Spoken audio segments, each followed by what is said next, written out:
หนึ่งเข่าฝนตกหลัดเช้าพอดีหนึ่งเข่าเลยปลาตะไป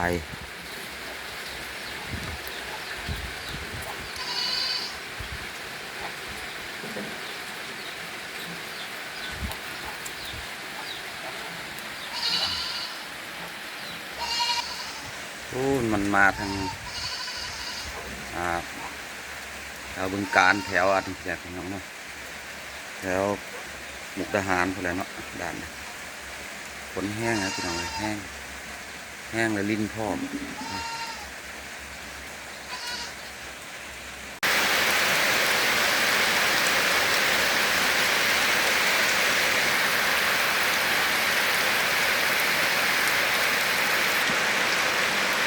ฝนตกหลัดเช้าวันนี้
ฝนแห้งมีฝนแห้งของฟ้ามืดทั่วหมดเลย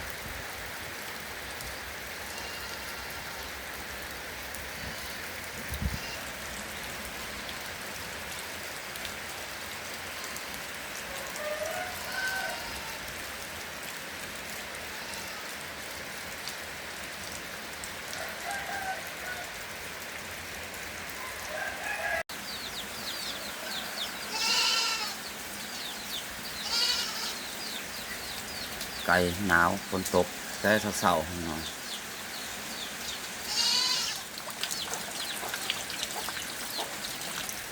หลังบ้านเนาะ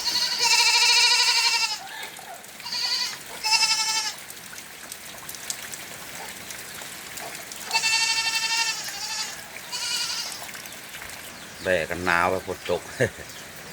ฝนตกพี่น้องเอ้ย